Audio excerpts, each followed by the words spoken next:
En matière de sexe, chaque couple procède d'une manière différente. Certains instaurent un rituel confortable qu'ils respectent à chaque fois, d'autres préfèrent la nouveauté et essaient d'innover et d'essayer de nouvelles positions, de nouveaux endroits, etc. Mais la question qui tourmente les uns et les autres reste toujours celle de savoir si la durée de leur rapport sexuel est bonne, comparée à celle des autres couples. Pour retrouver la réponse à cette question, lisez la suite de cet article. Quand nous sommes en plein élan amoureux, nous sommes évidemment plus concentrés à chercher le plaisir de notre partenaire, et le nôtre évidemment, que de compter les minutes que nous passons à le faire. Mais malgré cela, plusieurs couples souhaiteraient savoir si le temps qu'ils passent à faire l'amour est le même que celui des autres couples. Qu'en disent les sondages? Pour répondre à cette question, une compagnie de sextoy a décidé de faire un sondage auprès de ses clients. Mené sur près de 4400 personnes, ce sondage a révélé que la durée moyenne d'un rapport sexuel chez un couple hétérosexuel était de 19 minutes. Ces dernières sont réparties comme suit, 10 minutes de préliminaire et 9 minutes pour l'acte sexuel lui-même, à savoir la pénétration. En demandant aux personnes sondées de déterminer leur niveau de satisfaction par rapport à cette durée, 52% d'entre elles ont révélé être satisfaites tandis que 19% des femmes et 23% des hommes désirent que leur rapport sexuel dure plus longtemps, sans préciser s'ils souhaitent prolonger la durée des préliminaires ou celle de la pénétration. Que faut-il donc prolonger au juste? Beaucoup de personnes pensent que plus la pénétration est longue, mieux c'est. Or, ce n'est pas le cas, surtout quand les deux partenaires sont déjà au bord de l'extase. D'ailleurs, la durée moyenne satisfaisante d'une pénétration est d'environ 10 minutes.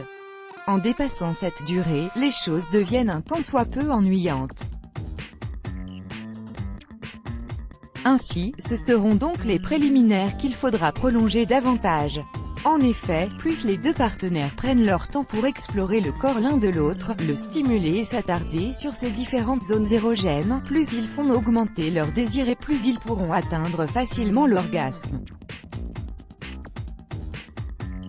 D'ailleurs, les préliminaires sont une étape importante pour les femmes, puisqu'en plus de décupler leur désir, ils leur permettent d'avoir une lubrification naturelle suffisante qui facilite la pénétration et augmente les chances d'atteindre l'orgasme.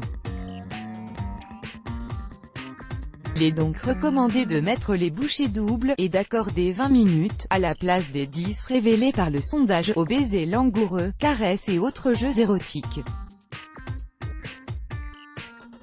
Une autre étude, pourquoi pas? En 2008, Dr. Irwin Blodstein, sexologue, a mené une étude pour déterminer combien dure en moyenne un rapport sexuel et les résultats ont montré que c'était de 7,3 minutes, de la pénétration à l'éjaculation, ce qui fait une différence de 1,7 minutes avec les résultats du sondage précédemment cité. Quant à l'acte en entier, les personnes concernées par cette étude ont révélé qu'elles se sentaient satisfaites avec une durée de 13 minutes, contrairement aux 19 minutes, citées plus haut. D'ailleurs, elles ont également ajouté qu'au-delà de la 13e minute, les choses perdaient de leur charme et l'ennui commençait à se faire une place. En matière de sexualité, il ne faut pas oublier que chaque couple a ses spécificités et que plusieurs facteurs peuvent influencer la durée moyenne des rapports comme l'état de santé physique des partenaires, la qualité de leur relation et sa durée, la présence ou non de troubles sexuels, etc. L'essentiel est que chacun des deux partenaires soit complètement heureux et satisfait de la qualité de leur vie sexuelle. Mais en tout cas, si vous êtes curieux de connaître la durée moyenne de vos rapports sexuels, n'hésitez pas à utiliser un chronomètre. Let's Block ADS, why?